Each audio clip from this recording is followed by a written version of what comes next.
What is up, everybody? Good evening. Welcome to the Thursday edition here at Last Second Sports. We've got 49ers players that want to get paid.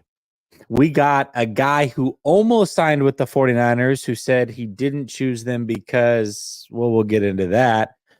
And we've got much more to cover. We're going to talk about those things plus more, and we're going to do it next.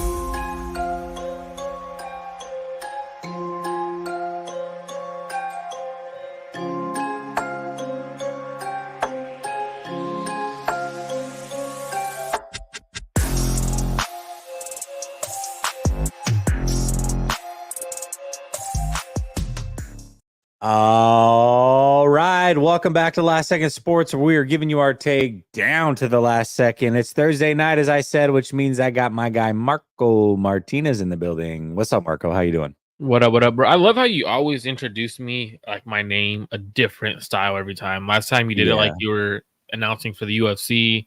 This time you did it like you're trying to like make sure everyone knows that I'm Hispanic. Marco. I'm like, I just love it. I just love it. Every week there's something different. I love it.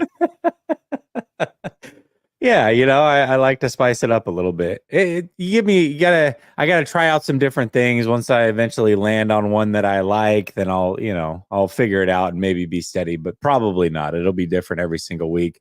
Glad to see that you are here, that you're doing good. Man, things are getting a little crazy in 49er land, man. I'm not going to lie. There's some interesting things that have come out over the last couple of days. Remember during the draft, Marco, when we were like, hey, Jennings still hasn't signed his tender. And then there were a lot of people in the chat. They're like, yeah, he did. Go check the Instagram. And so we checked the Instagram and it was like year 4 loading. He has signed the tender is what we thought. The reality of the situation is he never signed the tender. So we've got Aiyuk looking for a contract. We've got Jennings looking for a possible contract. And now we've got CMC not there for business reasons. Now, there could be multiple things going on with CMC. We haven't heard for sure he's looking for a new contract. We do know he's getting married in June, it sounds like. So maybe it has to do with that. But he does normally tend to show up to these things. And we know that he has just 2 years left on his deal. Nothing is guaranteed. He knows how important he is to this offense. Now maybe he might be possibly looking for a new deal. And that would be understandable, although we don't know for sure if that's the case. So, a couple questions for you.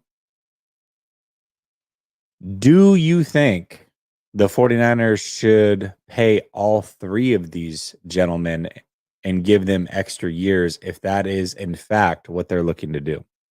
I mean, it becomes a tough situation for the Niners. Like the CMC situation, there's no guaranteed money, man. Like I understand, like we could say it's the wedding, like that's you know what, let's make it sound like that, like he has a good reason. Obviously, that is a good reason to get married and everything. But I don't think that's what it is, man. Like I think everything's already been situated. There are multi-millionaires where they paid everyone to set everything up. They pay to have it done already. There's no worries from here until that wedding day, besides if one of them get cold feet. So like everything else is like situated. So I don't think it's necessarily that. I think it's more so he wants money there. I know the White Sox hat is crazy. I know. It's my hat, dude. I can't stand Ryan, man. Why is he doing here? But he's like Ice Cube in the like late 80s, early 90s. Oh, dude. Shut up. No way, dude. I had no idea I swear on everything. I had no idea you were wearing an Ice Cube shirt. That is crazy dumb luck. Wow. All right. Yeah. You gotta go back old school, you know what I'm saying? No, but like it's hard because I know a lot of people always like, oh, F players, XYZ, trade them, right? When it's usually the African American player, when usually it's the black player. They're like, hey, trade him. Yeah. You don't want to be here, trade him.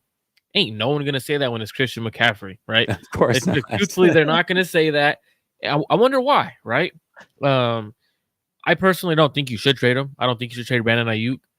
But it's very interesting when you get into that conversation on how valuable is Christian McCaffrey to the team. Is he more valuable than Deebo Samuel, George Kittle, Fred Warner, Nick Bosa? Like, you could argue he's one of the most important players on this roster. In order for Brock to succeed, CMC needs to be on the roster. And I think he has so much leverage with it being a situation where if the 49ers would have won the Super Bowl, I truly, truly believe they wouldn't be worried and they'd be paying everyone. The fact that they didn't win the Super Bowl, it's one of those ones where now they're planning for the future in a way. Hey, we need to realize our cap situation's coming up. We need to play our cards right, because if we pay everyone, we're screwed. So I think it's more so don't pay everyone. Jennings is the odd man out. Let him play on that tender. If not, trade him. Like, truthfully, you just drafted first round rookie who should be playing a low key. My hair is curly a little bit. He's got more of the baseball vibe, though. It's less of a Jerry curl, more of the baseball vibe. Yeah, we just need to get him like those thick visor glasses, and he'll be set. You want me to pull him up? I actually have them. God, why am I not surprised? No, but like, it's hard, man. Like, I think if they would have won the Super Bowl, hands down, they're paying everyone. The fact that they didn't is like, whoa, all right, Christian McCaffrey's hitting that age for a running back, has had a lot of touches. What's the right money for running back at this age?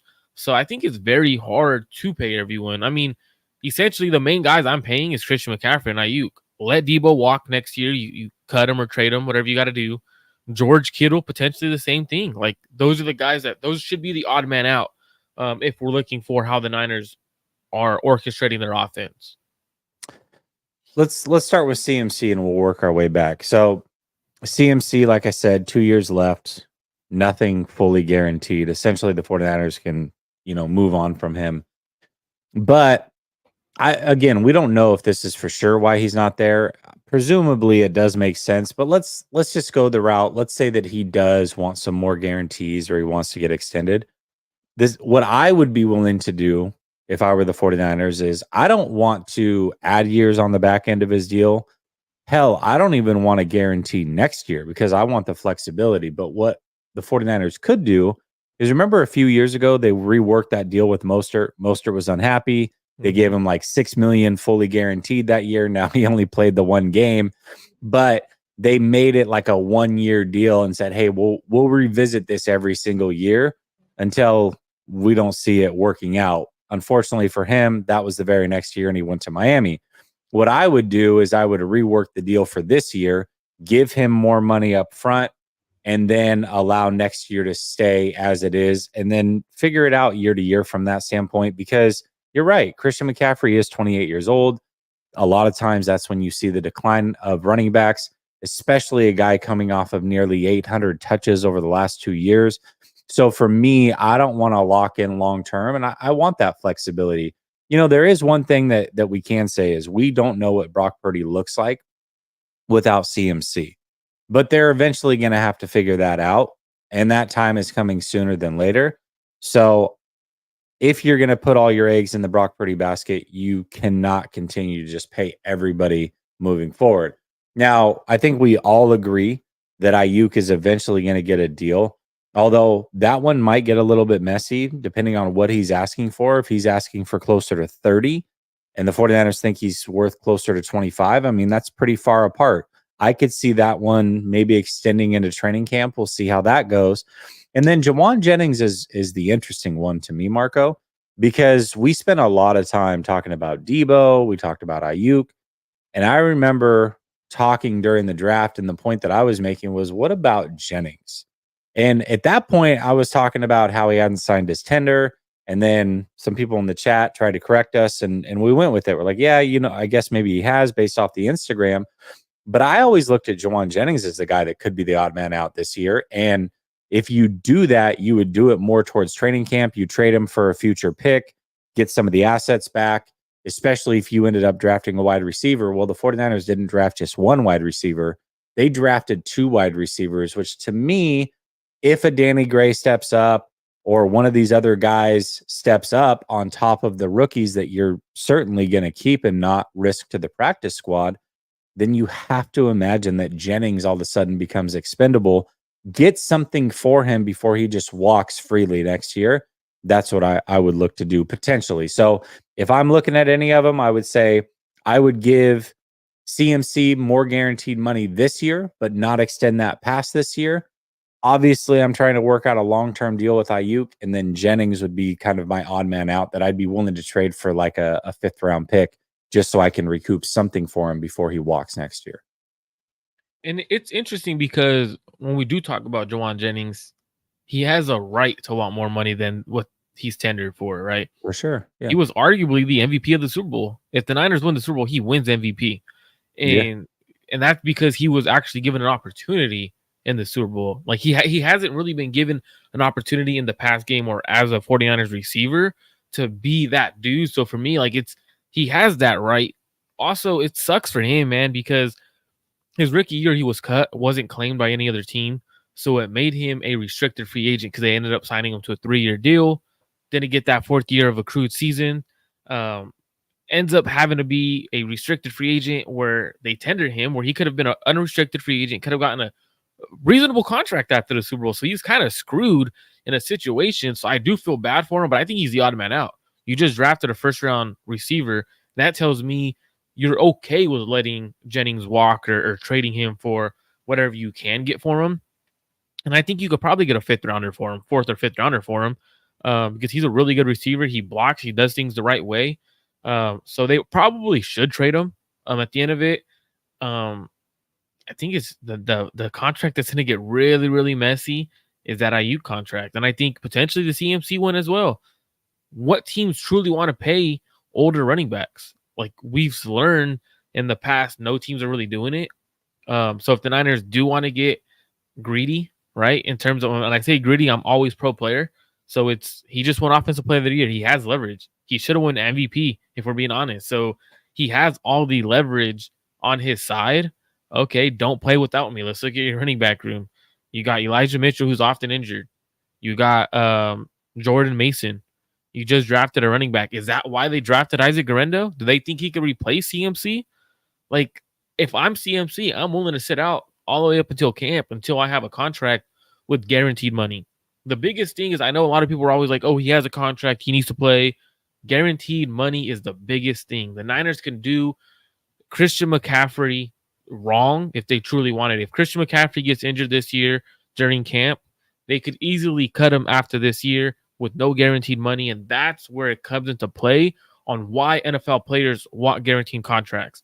So for him, I understand it. Hold out, get your money. Rightfully, it's deserved. He needs to do what he needs to do for his family. I get it. There's people who are getting upset with him. It's ridiculous to get upset with players when they want to get their money, man. It truly is. Yeah, I agree with that. Jesus says, let Jennings get paid. Do you see another team overpaying for Jennings? I don't. I mean, I think if he were to hit the open market, you're probably talking maybe like a 3-year, 18 million that could escalate up to 21 or 24 or something like that. I think that most teams understand what he is, which is a low end 2, high end wide receiver 3 option, depending on what scheme you're running and what have you. So he's definitely valuable, but I think certain teams would have to take him on to find that value. So I don't see him getting more than like 6 million a year is kind of what I would see him getting on the open market, but I could be wrong. But then how much of that 16 million is fully guaranteed for him, right? Like that's the more important number because he only has 4.8 this year that's fully guaranteed. Once he signs that tender. And if he doesn't and he goes and plays and gets injured and he's out for the year next year, he's screwed. So he would rather, you know what? I'd rather you trade me sign a contract extension with another team, get 10 million fully guaranteed on a 3-year deal. And that's a super big win for him in terms of long-term money. So I get why he hasn't signed that tender, why he's not there. The biggest thing is this affecting the 49ers offensively going into OTAs and going to head into camp? You don't have your star running back. You don't have your receiver 3 and your receiver 1. Does this affect the 49ers where heading into OTAs, training camp, the regular season, do we see the timing off? Do we see the players get injured because they haven't been going through that long stretch of period where they're reamping their body? And is this an excuse for the Niners on why they don't get back to the Super Bowl? Well, that was kind of the next question with this. I mean, do you feel like, last year when you looked at the San Francisco 49ers, they were hungry, extremely hungry. And that's what I labeled the stream. I said 49ers, have they lost their hunger? And the question becomes, obviously, I don't think they've lost their hunger. Like in general, they want to win, they want to do their best. But when you look at what the dedication was last year at this time of year versus what the dedication seems to be this time of year, for one reason or another, whether players are hurt, whether players are in contract disputes, whether players are just tired from making yet another long run and coming up short, there's a lot of big time players that are not available to them at this time of year. And yes, people say, hey, it's just voluntary and it's, but it's practice. This is the time of year where they start to put in early installs and you start to work on those things. Grant was talking about how he started seeing them use that cheat motion a lot in practice. Well, that would be something new for the 49ers. That's an install. That's something they're trying to work on for the defense. If they're going to give you simulated pressures, those are things that you work on early now. So that way, when you come back for mandatories, everybody's on the same page. You're really starting to install it. So it's not like these practices don't mean anything. They certainly mean something. They have them for a reason. The team is choosing to go through these practices for a reason. It's because they're trying to install things. So people act as if these just mean nothing and it's not going to have any impact. Well, maybe not. But what I do know is these players were present last year and they were eager. They felt like this early preparation meant a lot last year for a team that was trying to win a Super Bowl. So why just a year later does it all of a sudden mean nothing? Well, it means nothing because it's our favorite team and we don't want to talk about any possible chinks in the armor. We'd be like, no, it doesn't mean anything because these players aren't here. But last year we were ecstatic that they were here. So do you feel like, hey, there seems to be more of a me versus a we attitude, and a lot of that could be stemming potentially from a lot of players on a 1-year deal. What are your thoughts? It has to be a me before we. Has to be. It's Mhm. NFL, right? NFL, every NFL organization is me before we, right? So essentially, this is the business aspect of the NFL. Where hey, you know what? Once my contract's done, it's we, right? So I understand that it should be me before me, right? We right now, and I think it is, right? We're seeing Brandon Aiyuk, Christian McCaffrey, some of the more unselfish players who don't complain and don't go to the press and say, "I want the ball more. I need this. We need to do this X Y Z." Like they don't do that. They're not selfish players. But when it comes to your contract, everyone is selfish. I don't care what anyone says. Like I'm not going to pocket watch and say, "Hey, Christian, you need to show up because you have a contract for the next 2 years. You need to play under that contract." Nah, because I understand if the Niners really wanted to get rid of Christian McCaffrey on the low, they could do it without any dead cap, really, because I believe it's 2 years over the next couple of years, 4 years, which is only 8 million. Mhm. So I think that's it. Brandon Ayuk ain't no player showing up. They don't got guaranteed money after the next year. So I get it. Now, for me, I think it goes beyond is it me before we, right? Did they lose trust in Kyle Shanahan? That's my bigger question is do these players, we've seen a lot of players on the roster not participating. We've seen a lot of guys not show up. We've seen a lot of guys who are requesting more money. Is this, you know what? We're not going to win a Super Bowl with this roster under Kyle Shanahan over the next couple of years, or is it maybe a Brock situation? They don't believe in Brock, X, Y. I don't know what it is, right? There's something bigger because if you truly believe in everything and you believe that you were a Super Bowl caliber team and you were guaranteed to get back to that spot and win a Super Bowl, you're showing up because you know how close you were. I think it's bigger than the me over the we aspect. Well, we're going to talk about a team that did show up in full in just a second. They have major 49er vibes from last year. But Frank Tom Ocean says, What's up, crew? Sorry for missing the live streams. I know I'll miss you a little bit, Frank Tom Ocean, but glad to see you're here. Member for 14 months. Thank you. And Brother Bob, he's back from vacation. Member for 12 months. Appreciate you. Says yes, but that's 16 million guaranteed this year, though. He must be talking about CMC. I mean, he's 16 on the books. I don't think but it's I don't think it's a lot guaranteed. of that's already been paid to him. Like this is a lot of it. You got to remember, like what's on the books. A lot of that is signing bonus that's been kicked forward from previous years. So that's what the 49ers are on the hook for as far as writing into their books. That's not necessarily what's going to CMC. And those two things are very, very different. The way I look at it is if you're cut, right? If he's cut post June 1st, which is usually how teams want to cut players, he's guaranteed $2 million this year, $2 million next year, and 2026 and 2027 because of a void year that he helped the Niners out with. So technically he has $8 million that's guaranteed. And of that $8 million that's guaranteed, he has nothing truly past this season. And that's where it's more important, where if you have no money after this season, if you get hurt, no team's gonna want to pay you a mega contract. And I think that's what people don't realize is like it's not about what you have guaranteed this year. Players always want guaranteed money for the following year because if they don't and they get injured, they are not getting a contract. And I think that's what's more important for players in the NFL. It's not an MLB or an NBA contract. The moment you sign pen and paper, you're guaranteed that entire contract. Yeah, and I mean I understand where you're coming from, Mitchell and Ness, but at the same time, like this if we're gonna hold players to every little contract they sign, then why do we not hold teams to the same thing? The Niners just Right? did it Like to Armstead.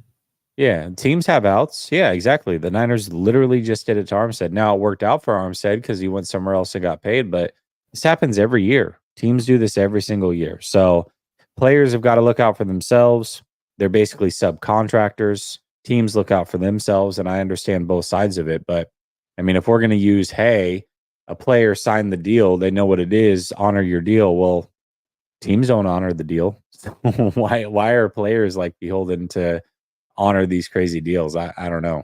I don't know. I mean, at some point, like these deals become expired. What you're worth today in 3-4 years could be completely different depending on the market of the league. You know, if the league starts bringing in more money and you're a big part of that, really, you know what I would do. This is how you can kind of turn the league upside down. And I don't know that anybody could actually pull this off, Marco. But you know how the big thing is like getting the fully guaranteed money. And Kirk Cousins was the first one. And then Deshaun Watson came in and everybody was pissed off.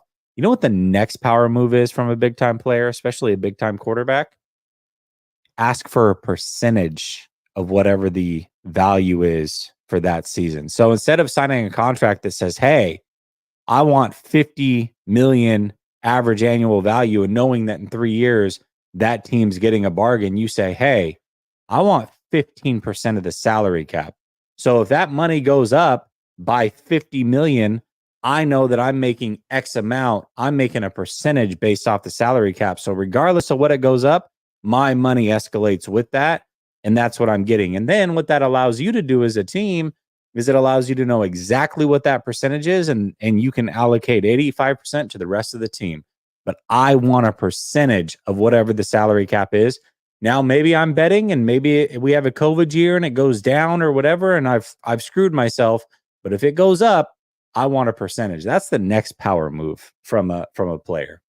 And that would be crazy. And I don't know if it's possible. I know Otani interpreters talked about, was it smart for the CBA, right? Like it's all about CBA, the contract they have.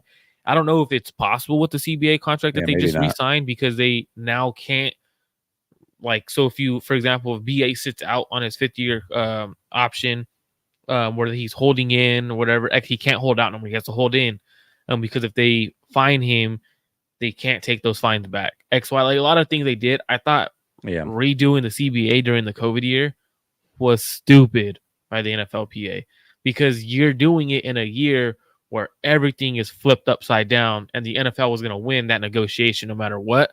They should have waited. They didn't.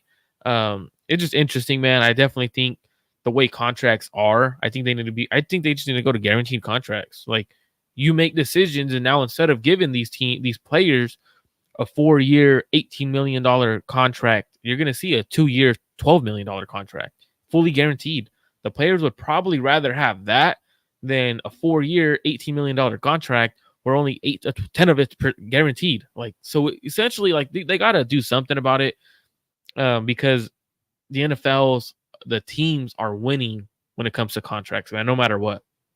Yeah, no, of course. And you're right. I mean, maybe that's not a possibility, but I just feel like that would be like the next, if it is possible, that'd be the next power move. It's like I want a percentage of whatever the salary cap is. All right, we're pushing for Brock Purdy to do that. So, I mean, hopefully he There could we go. change the Brock game. Purdy's making the power move. Dave says, "What's up, Jesse?" And Baby Cube. Just kidding, Marco. But the look is there. I've been here. Just want to throw my 20 in the ring. Love the chat. Love your guys' passion and intelligence. Keep it up. How long can we keep the show going? Well, Dave, I don't know. We'll see. I think we got a good hour in us for sure. We'll see how it goes beyond that. Thank you so much for your contribution as always. Corey says, love the content. Jesse is a Seahawks fan. You're the realest Niner fan I know. Now that Mike McDonald is at the helm, I think the Hawks will be a way better team. Byron Murphy will be defensive rookie of the year. Let's talk about the Hawks real quick. Yeah, this is great. I'm actually glad that you brought it up because we had this as like a floating topic last week, and then because the show went so long, we just kind of cut it. And then we actually said we were going to bring it back this week, and we didn't.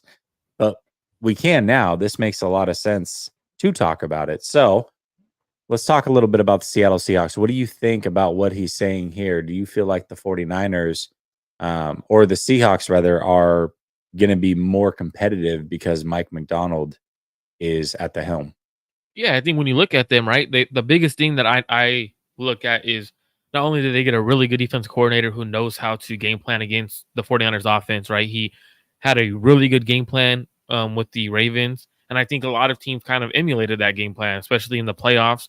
A lot of teams are trying to go split coverages, cover 6, cover 4, going a little bit more man coverage, blitzing a lot more. He has the secondary to do it. He has the defensive line to do it.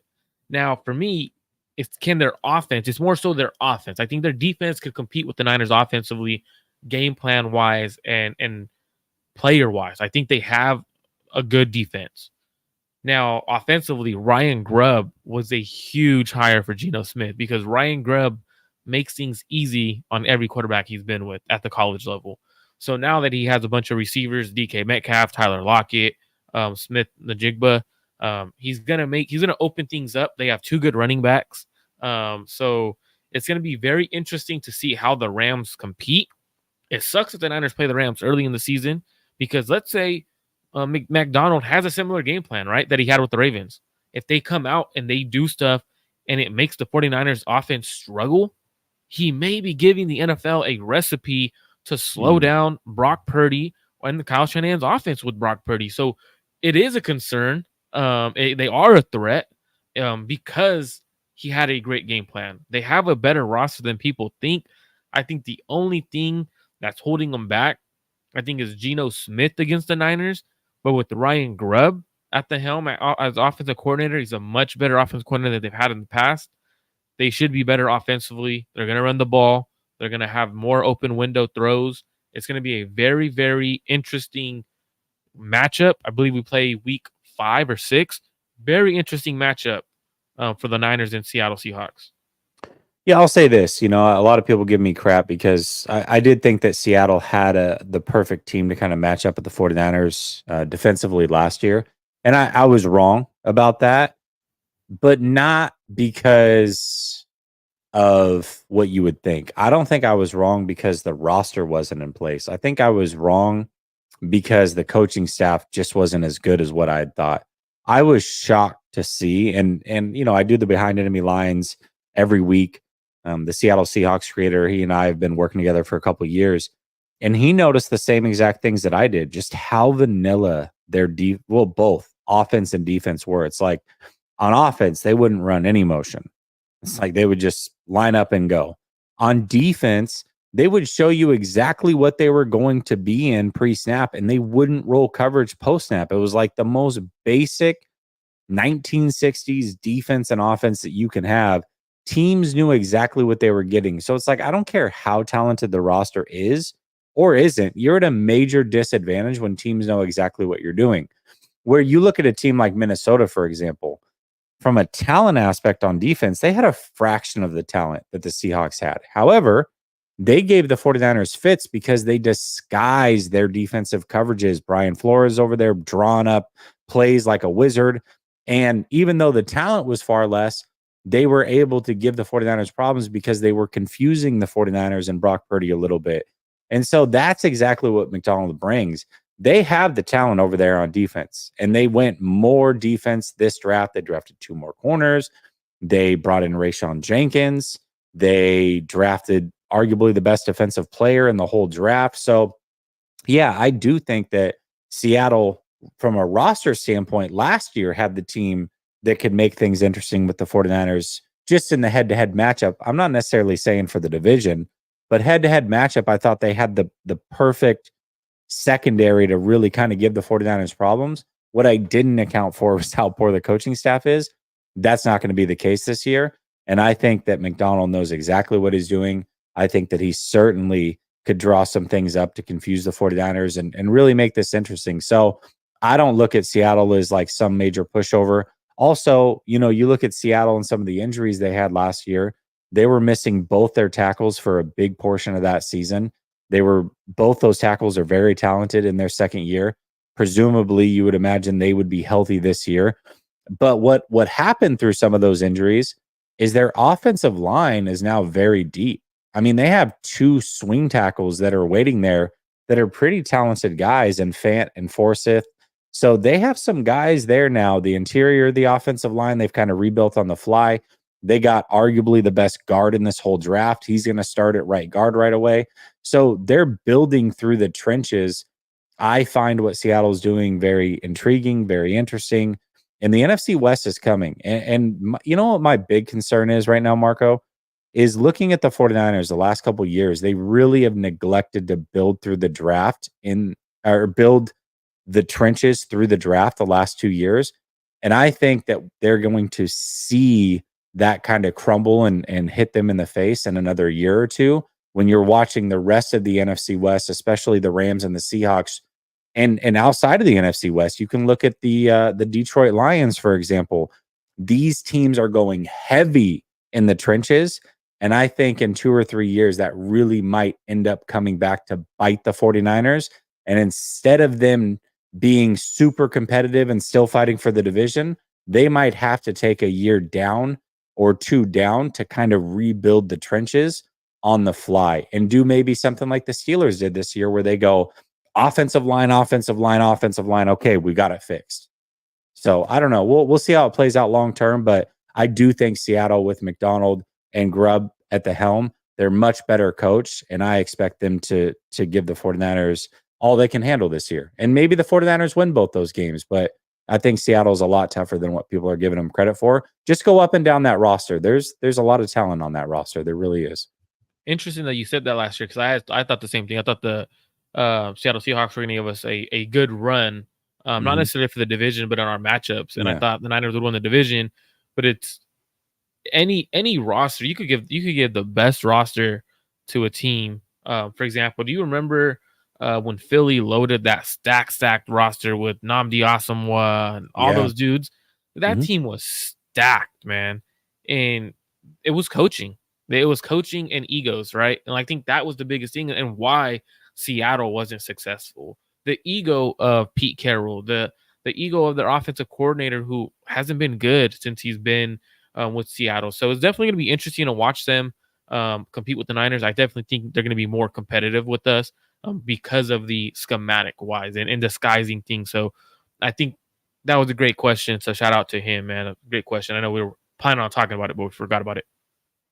Yeah, definitely. That was a great question. Alan says, Jess, if the Niners don't make the playoffs, do you see Kyle being on the hot seat? Yeah, absolutely. I don't know how you can have arguably the best roster in the NFL and just not make the playoffs.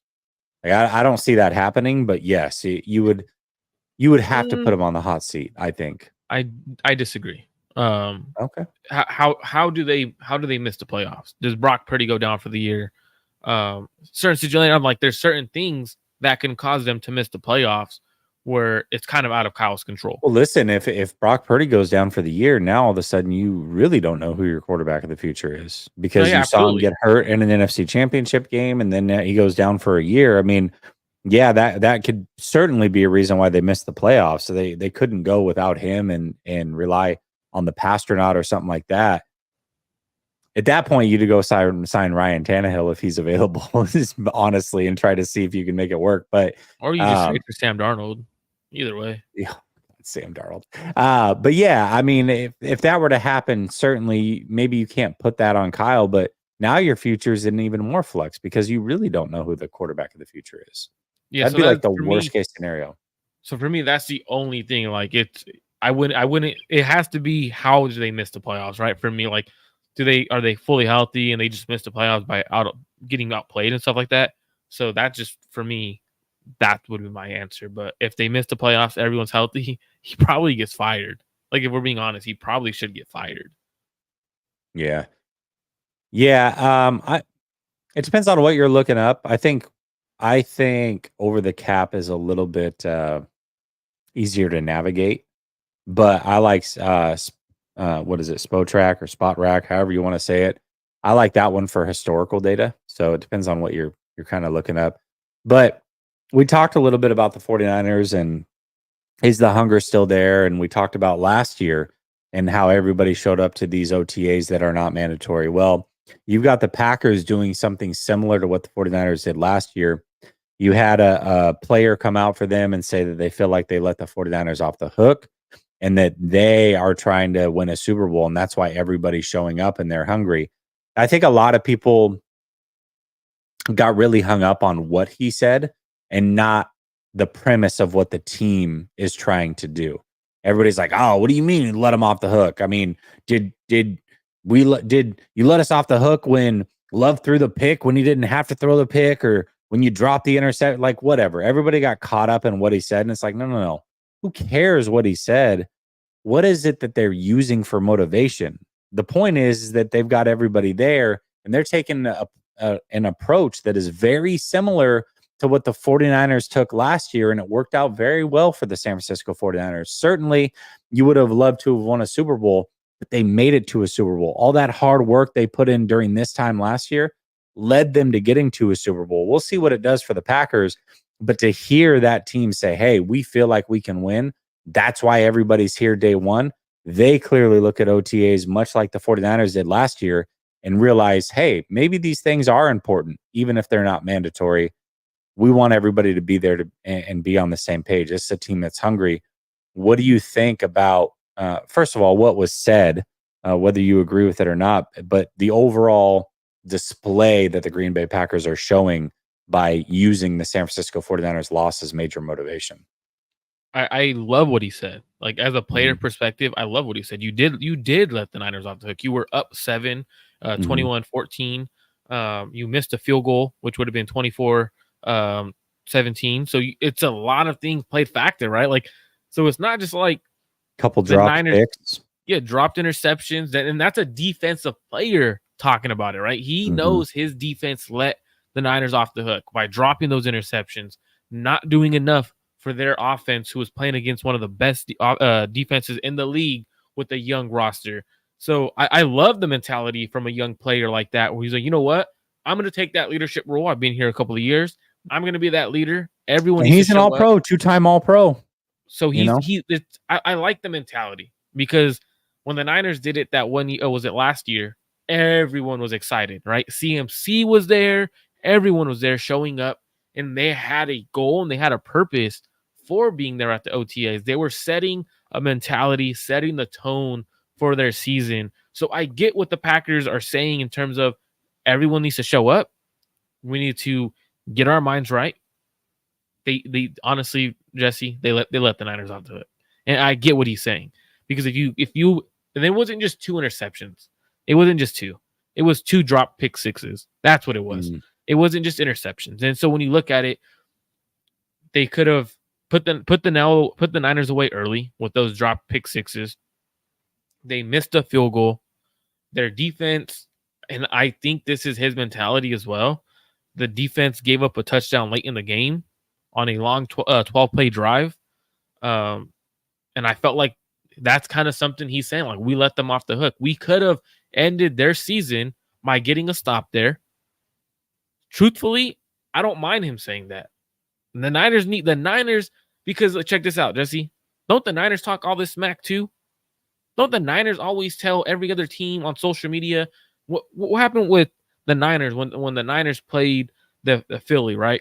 After we lost to Philly. If we had Brock, if we had this, every year the Niners have lost, it's we let them off the hook. If we had this player, if this would have happened, XYZ, we let them off the hook. I don't see no difference. Truthfully, I don't. So for me, looking at it, I'm not gonna bash on a player because he's on another team saying it. Because when the Niners say it, I don't bash him. I'm not gonna have this mentality where I'm gonna let the Niners do it, but then when another team says it, it's wrong. Like, that's not the conversation that I'm gonna have when it comes to sports, because truthfully, we see a lot of Niner players doing it, man. And it's just weird to me for me to say just because he's a Packer, him saying this is not okay. Yeah, I mean, I have no issue with what he said. I find it interesting that, there's always certainly double standards from a fan base, and I understand all that. I just, like I said, I felt like everybody was reading into what he said and not the impact of what he was really trying to say, which is really last year's over. It doesn't matter what happened in that game, why a team won or why a team lost. It's all irrelevant at this point. We're all on to this year. I just found it interesting that a young team does feel like they're on the level of the San Francisco 49ers, right? It's clear to me that nobody's scared of San Francisco. Nobody looks at the 49ers. I know that NFL.com ranked them as the number one roster yet again, but nobody looks at the 49ers like, "Oh my gosh, the task is too daunting." No, these teams are coming, man. They're ready. They're confident. And I think being able to play with the 49ers a year before you should have really even been in that position gives them that confidence. Now, we'll see how it plays out. I mean, they got to play the 49ers in the regular season, and maybe the 49ers go in and like, "Hey, that was cute, but we're going to put you in your place in your home stadium, and we'll see you in the playoffs. If you make it that far, we'll be there waiting." That's a possibility. But there's also the possibility that maybe the Packers win that game and they gain even more swagger. And now they're even more confident when they play the 49ers, regardless of where that game is, knowing that they played them close last year, knowing that they beat them this year. So these teams are coming. They're not afraid of the San Francisco 49ers. And I feel like that swag or that aura is starting to rub off of the 49ers a little bit. And I'll parlay it into another topic and why I think that. And I didn't tell you about this topic, but I saw it like right before we went live. I was reading this. So the 49ers were really interested in Rayshawn Jenkins, who was a safety for the Jaguars last year, very good player. And the Seattle Seahawks were also in on him. There was two more teams that were in on him. Rayshawn Jenkins chose Seattle over San Francisco, and he confirmed that in this article that San Francisco had actually given him the same exact offer. You had who was the linebacker that we thought had signed with the 49ers and then he went to Dallas? Kendricks. So that's two players right there that we know for sure were offered by the 49ers that chose to go somewhere else. And that tells me that maybe the rub of the 49ers is starting to lose its luster a little bit around the league. Are you going to say the quote that Rayshawn Jenkins said, though? Yeah, he talked, but exactly. And this is important, though, because this tells me that the winning or the perceived winning isn't as high as what it was in the past. He said basically he wanted to go to a winning team. That's why he went to that's why he was visiting with the teams he was visiting with. Ultimately, he chose Seattle over San Francisco, even though the deal was exactly the same because of taxes. And that was his main reason. But again, if winning is your ultimate goal, if the 49ers are perceived to be this juggernaut of a team that I think a lot of fans think that they are or want them to be, then these players aren't choosing Seattle. They're over taxes. They're choosing the 49ers because they know that they can win this year. I just think that this is the first time in a while, and it doesn't mean they're not going to win a Super Bowl. It doesn't mean they can't win a Super Bowl. It doesn't mean they're not loaded still, because they are, or that they're not a good team. All those things remain true. But this perception that we have that the 49ers are the juggernaut and, teams should be afraid of them, that is clearly by the way that Green Bay is talking, by the way that free agents decided to go elsewhere, even though they had the same offer from San Francisco. That tells me that the luster of the 49ers is starting to wear a little bit thin across the league, and people don't view the 49ers as this just juggernaut that is going to run through the NFL anymore. They don't look at the 49ers like that. And when you look at it, so the quote when I had read the article, because I had saw that, and he had said I wanted to go to a contender, a bigger market. Like that to me, I'm like, wait, whoa, a contender? Like, yo, you think Seattle's gonna contend with the Niners this year? And I think it's a mentality that these NFL players are seeing across the league, that the Niners have this. It's a lot of rah, right? It's a lot of talk, but they haven't finished. There's a lot of talk for not winning a Super Bowl, right? Like, and I think that's what these players see, and they understand, like, hey, you know what? They do a lot of talking, but they haven't won a Super Bowl yet. So I mean, if I go to another team that's close, I could be that team I could be that player that helps knock off the Niners. For example, the reason why the Packers are having this energy and having this kind of mentality, the Packers got a lot better this year in the offseason. Xavier McKinney at safety is a lot better. Did the Niners get better? And these players see this. Did they get better, or did they stay the same? And we heard Kyle Shanahan say, we tried not to get worse. And I think that is a big statement when he said, it's like, whoa, you tried not to get worse. You should be trying to get better, because you were so close. If you get better, you probably win the Super Bowl. So I think a lot of players across the NFL understand that it's truly closer with the 49ers in the NFC than the fans truly want to express. Yeah, listen, I'm not saying that money didn't play any factor, but he specifically says the teams that he was looking at were contenders in bigger markets. So something bigger than Jacksonville, which obviously the 49ers are bigger than a Jacksonville Jaguars team. They fit that bill. And a contender. Well, he looks at Seattle obviously as a contender in the same division as the 49ers. Right. So if he was afraid that the 49ers were so good, then he wouldn't choose a team like Seattle that's in the same division when he had an offer from the San Francisco 49ers. So, yes, of course, money always plays a factor.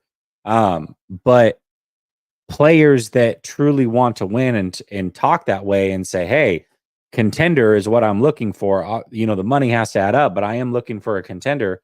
They're not going to quibble over a few $1 million in taxes. They're going to choose the team that they think they can win with. If he felt truly that the 49ers were this team, this juggernaut that can't be stopped, I don't think he would have chose Seattle over a tax situation.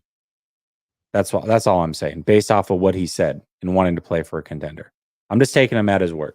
So I don't know. Hey, it's interesting for sure. Yeah. All right, we got a few supers. Dave says trade Kyle. Okay.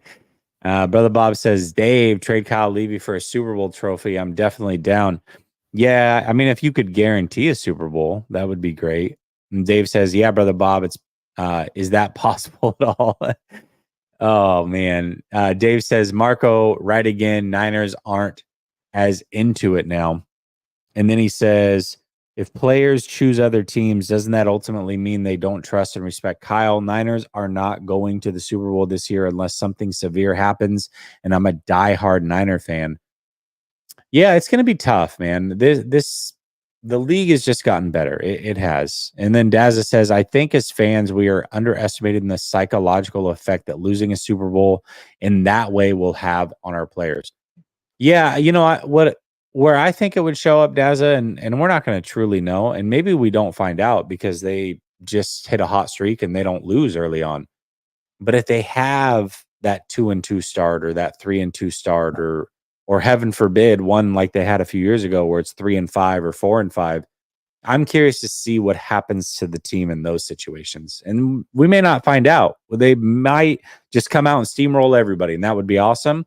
But if they get in that situation, what does that look like? That's what I truly want to know.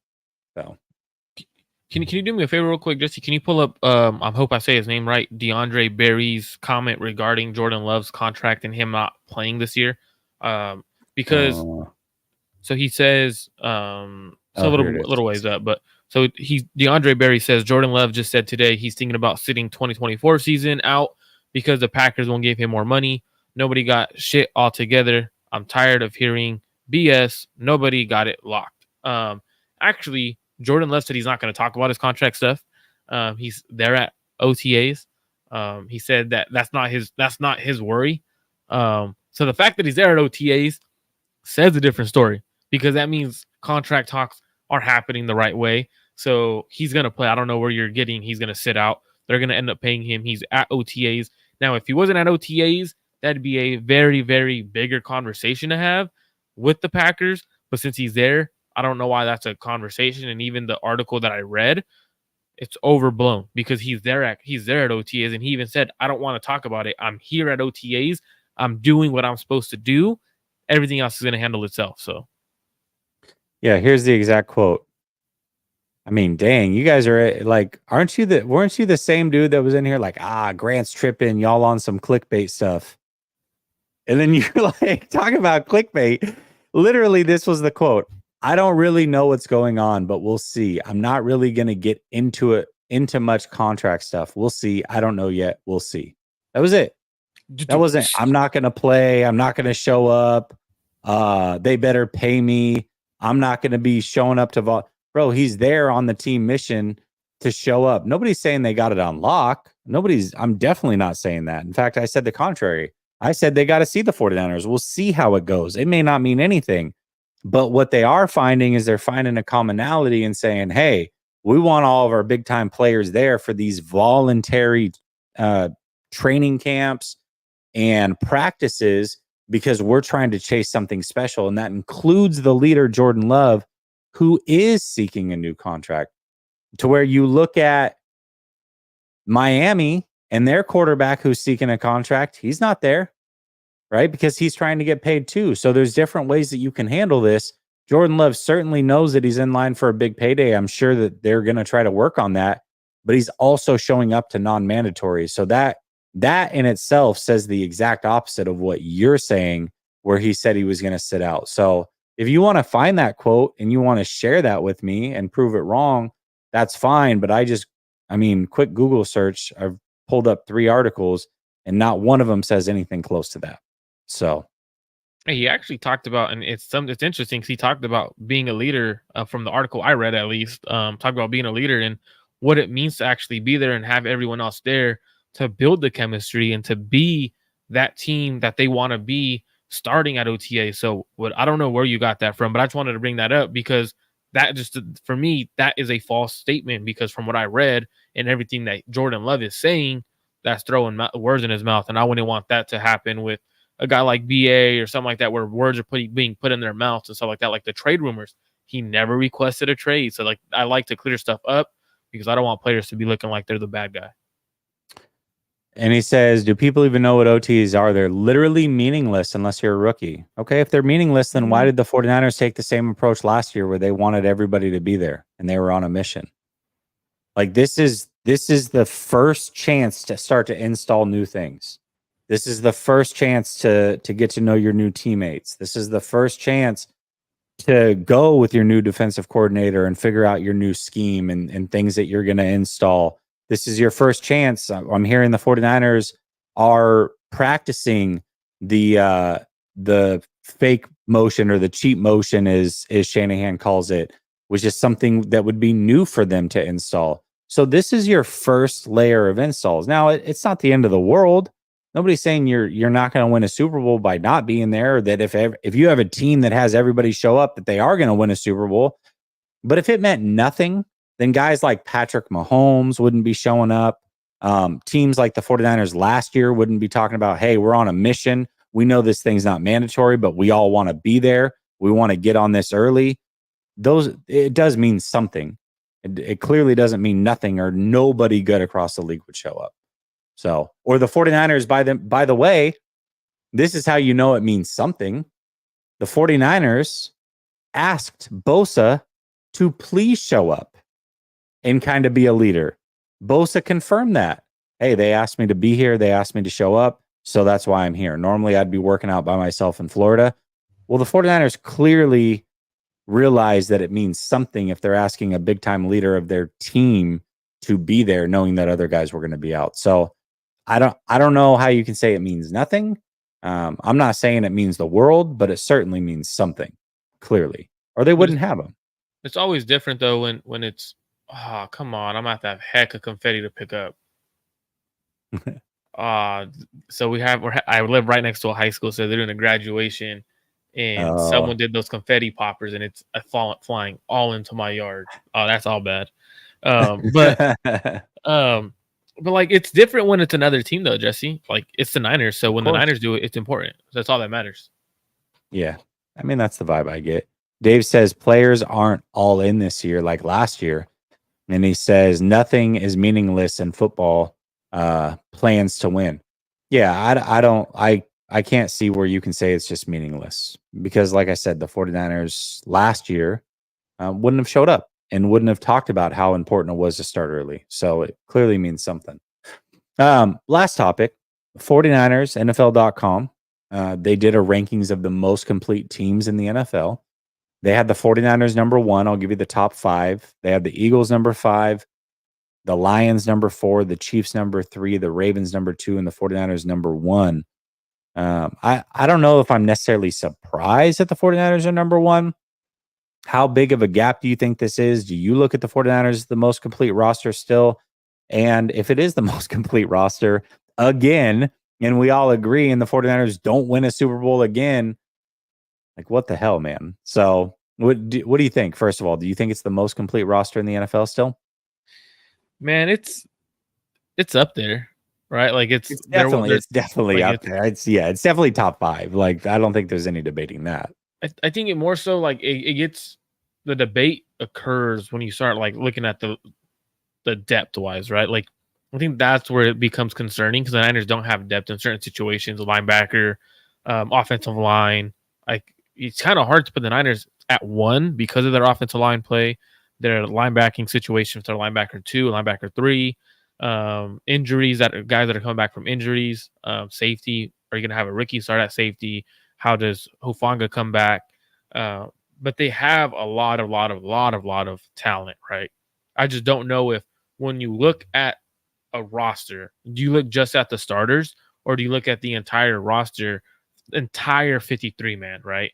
I think that's what I look at, and I think I've said it in the past. I don't think the Niners are the most complete team in the NFL because they lack depth in certain situations. I thought last year, and I said it last year, I said, you know what? The Niners defensive line lacks a lot of depth. They're going to struggle to get after the quarterback at times, and they're going to struggle to stop the run. Sure enough, they couldn't stop the run at times, and they couldn't get after the quarterback in certain situations, so they had to trade for an edge rusher to help Bosa out. So I think when you look at the roster, do they have the most depth everywhere? No. Do they have the best O-line or top 5, top 10 O-line? No. Linebacking situation, we can argue that they lost the Super Bowl because their linebacker 2 went down, and they replaced him with a linebacker that's not as good, at least temporary. So I wouldn't say they're number 1, but I would say they're in that top 5 category because they have the depth. I think what keeps them there is all pros and all the talent they have. Guys like Kittle, Fred Warner, Nick Bosa, Christian McCaffrey, Debo, Brandon Aiyuk. Those are the guys that keep them in that category, but they don't got the most depth, and they don't have the deepest roster in terms of NFL wise. Like, I think there's other teams that have deeper rosters. Yeah. I also looked at the Chiefs being number 3 on this list and was like, I don't look at the Chiefs roster and say, oh my gosh, it's just overly crowded with talent. That's not the way I view the Chiefs. The Chiefs have the right players in the right position. They have a great coach and a great quarterback, and then they build around that, and they're effective. They may be the best team still, right? Obviously, they just won 2 Super Bowls, but as far as just stacked rosters on paper, I don't view the Chiefs that way. But Then the flip side is how much does the quarterback kind of compensate or overcome for a lack of certain players, right? So if you have an elite quarterback, a truly elite quarterback, I look at the Bills roster and say, hey, without Josh Allen, this is a bottom 10 roster in the league. With Josh Allen, it's probably top 15. You know what I mean? So how much of it is the quarterback themselves kind of bringing up the rear of it? I again, the Ravens are another team. I look at the Ravens. They're certainly not as stacked as they were last year. Still a very good roster, but Lamar Jackson brings that up a little bit.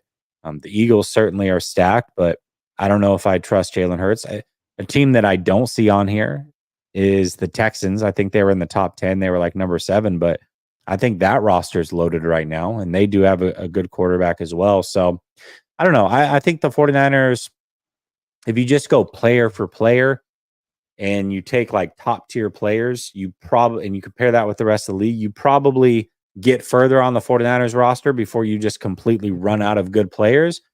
But to your point, what is the actual depth behind that? What is the quarterback? What is the coach? All those things do matter when you're coming up with this. I can make an argument for the 49ers to be number 1. I don't know that they're far and away that team anymore. I think the Lions are close. I do think the Eagles roster is close. I look at a team like Seattle that I don't think was in the top 10. But if I go player for player across the board, like that's a talented team as well. So the talent gap is not like this wide margin, maybe the way that it was last year. Like I looked at the 49ers and Ravens last year and said, dude, those teams are loaded, and the rest of the league's trying to play catch up. This year, I'm looking at the Texans have closed that gap. The Packers have closed that gap a little bit. The Lions have closed that gap. So there are teams that are starting to. The Rams have closed that gap. So I think there are teams that are starting to close the gap on the 49ers and the Ravens. And I think for me, it's more so like because I believe it was Nick. Was it Edholm, right? I could be wrong on the guy who had that list. So it all depends on who's putting the list together, right? What's the criteria? I believe it was Eric Edholm, not Nick. But it all depends on what the criteria is, right? Are we going solely starters only? If it's solely starters, the Niners are at number 1. I don't think there's a team that has more starters on their roster that are high level talent. As like many of the Niners, like we could name like 10 dudes on the Niners who are starters who are that dude, right? Trent Williams. We could argue Debo, Brandon Aiyuk, George Kittle, Fred Warner, Nick Bosa, Charvarius Ward, Talanoa Hufanga. Some people could throw in Hargrave like in that situation. So it all depends. Like if it's pure starters, Niners are in that. They're probably number 1. But when you go depth wise and you go complete roster, and I think that's kind of like the complete team, I take it into the entire roster. And I don't think they're number 1. I think there's other teams who have just as much talent in terms of their entire depth, where if a player does go down, they could replace that player and they're not going to lose much like play. Like, for example, if Trent Williams or Fred Warner go down, the Niners are screwed. Like, to be honest, like they're going to take a massive drop on those players versus there's other teams where their offensive line, it's not that big of a drop off. So it's certain situations and stuff like that. So I would probably say starter wise, they're number 1. If we look at the entire team, I think they're top 3. I don't think they're no lower than 3. Yeah, I mean, the Chiefs last year lost their best offensive lineman headed into the Super Bowl, and they still won. Because they had that depth. They had Allegretti behind him, which was a very good player. So, yeah, most certainly. All Day Everyday Kim says exactly why Brock gets dissed nationally. He didn't win with a super stacked team. Yeah, I don't know, man. I mean, I just I don't think Brock gets dissed. I don't think he gets dissed nationally. I think he gets dissed on social media, not by the national media. Yeah, I mean, I just think it's all in how you view it. I think that there are certainly people that are way too high on Brock. I think there are people that are way too low on Brock. The truth usually lies somewhere in the middle, right? So you have a ranking come out where Brock's at number 2. That's laughable. You have a ranking come out where Brock's at 16. That's laughable. You know what I mean? So it's like the truth lies somewhere in the middle. Today, you got a ranking come out where he was at 13. I personally put him at 10, but I would hear an argument to where he's around 13, depending on what players you like better. So I just think that there's this rush by the fan base to crown him and make him something that he hasn't, frankly, he just hasn't earned yet. And then there's also people that are outside of this fan base that hate the 49ers, that look at his stature, maybe watch a nationally televised game on Christmas and how bad it looked versus the Ravens, and then they form their whole opinion off that. You know what I mean? So it just really depends on where you're coming from at it. I think there are people outside that will look at the 49er fans and be like, you guys are crazy. This guy is nowhere near what you think he is. And then there are 49er fans that are going to look at him and be like, you're crazy. He's much better than what you think he is. So it just all depends on your perspective. It really is. And I think that's absolutely how you like. There's always going to be, for example, when quarterbacks are talked about, right? Josh Allen. A lot of people have him in that top 3. A lot of people don't have him in the top 5, like because they say, oh, he turns the ball over too much, X, Y, Z, can't win in the playoffs. So you're always going to have that with quarterbacks. And I think that's where the conversation is truly great. And you could have those conversations because you're not going to have a player, unless it's Patrick Mahomes, who truly is an elite quarterback, and everyone's going to agree he's the best quarterback in the league. Like, there's only a few of those quarterbacks that come across the entire NFL. But I know, was that the last topic we had today? Yeah, that was it. I wanted to talk to you. What were your thoughts on Brock Purdy and George? Since we're talking about Brock Purdy right now, Brock Purdy and George Kittle showing up to the Luke Combs concert, and Brock. I was hoping Brock would chug a beer on the stage, but instead he was kind of just being the caddy for George Kittle. What were your thoughts on that, man? I actually thought it was pretty funny. There was a moment like right before he started tossing him beers where he pats George on the back.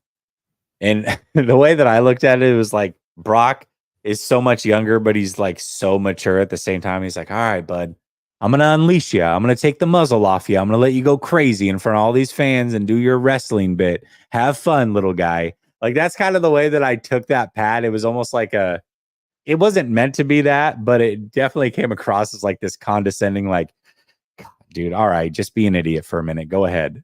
So I found that pretty funny. There's little things that do matter. I don't care what Brock does in his spare time, but I actually kind of dig that he wasn't just chugging beers on stage. That's something your tight end should do, not the face of the franchise. So I get what, from an optics standpoint, why he probably wouldn't do that, and I think that was the right decision. But yeah, I just found the whole thing kind of funny. I thought it was hilarious because I took that same perspective from that, where he was like, "Get him, boy, go get him, boy." Yeah. Just like, go do your thing, bro. And I thought it was cool because, like, not only does it show, because I know on Grant's show he had talked about how Brock wasn't hanging out with those guys yet, that tier of players yet, right? Like he hadn't earned that right from them, or he was like hanging out with, I believe he said Colton McKivitz, and like, understanding his spot on the team last year, and seeing him with George Kittle out at a concert like that, and having George Kittle chug those beers on stage and getting the 49ers fan base rallied up. I thought that was pretty cool to see, but I also agree with you that is definitely the maturity of Brock Purdy as a leader on the roster and a quarterback in the NFL, understanding if I chug this beer on stage, the national media is going to be talking about me as he's not a franchise quarterback. Same thing like with the backward, was it Coward who talks about if you wear a backwards hat as a quarterback, you're not a franchise. Like, I like that Brock didn't chug a beer. I wanted him to, because I think he's having fun on his off day. Who cares? I personally wouldn't care. You personally wouldn't care, but you know what the optics would be from that, right? Absolutely. And it was just funny. It's like, I just love how he does the Stone Cold with the 2 Bud Lights. Like nothing gets in your mouth. I love it. That's awesome. But George Kittle should probably upgrade from Bud Light, man. It's such a terrible beer. All those like Coors Light, all of them, they're all terrible. All day, every day, Kim says Brock looks shook on Christmas Day. Real MVPs don't look like that. He didn't win the MVP, and I don't think he deserved to win MVP last year. I really don't. So I agree. I mean, you can't look like that at any point, really. If you're an MVP, you can't be that much of a deer in the headlights. I think he finished third or fourth or something in the voting. I think that's about probably where he should have finished. But it was still a fantastic season. And then this is kind of what I'm talking about. You're kind of making my point for me a little bit all day, every day, Kim, where it's like you have some people that genuine, and I'm not saying this is you, but the comment is, hey, he looks shook on Christmas Day. Well, there's a lot of people nationally that don't watch all 49er games, and they see Christmas Day. They sit down, they're unwinding, they turn on the TV, they're looking at the two best teams at that point in the NFL towards the end of the season. This is a great way to end our Christmas night. And here you go. You got Brock Purdy throwing 4 picks with everybody watching. Now all of a sudden there's this perception of him that he can't play a lick.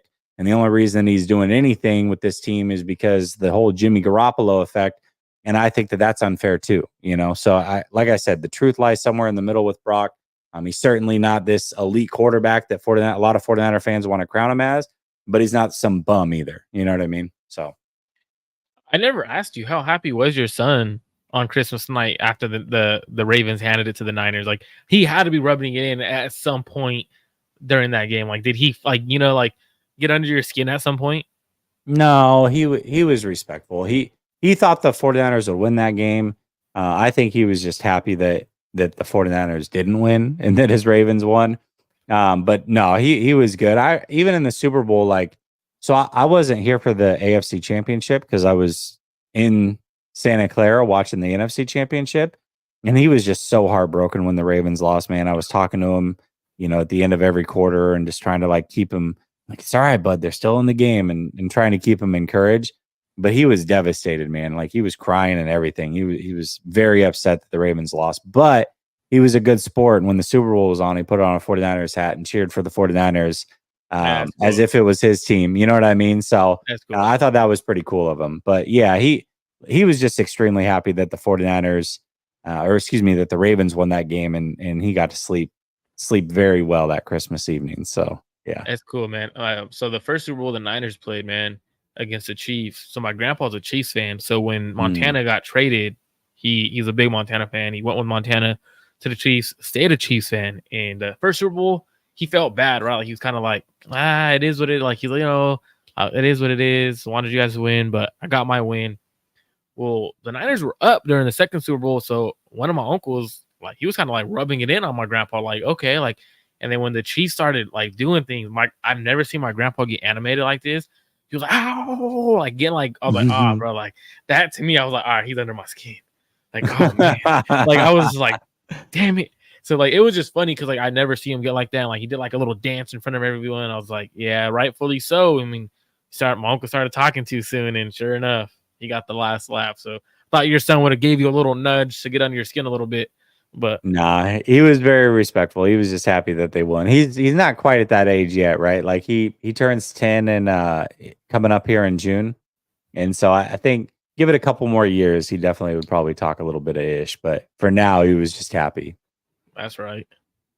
And he was excited too, because he knew that he got to come back on the show and give his 2 cents a little bit. So he was excited for that.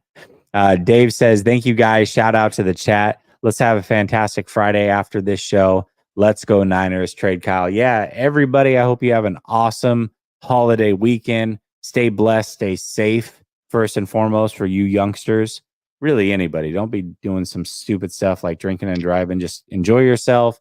Uber around. Enjoy your extra day. And take care of yourselves. Marco, as always, thank you so much for doing the show with me on Thursday. Absolutely love this thing that we got going on. We'll be back next Thursday. I should be back Monday with Coach. And until then, peace.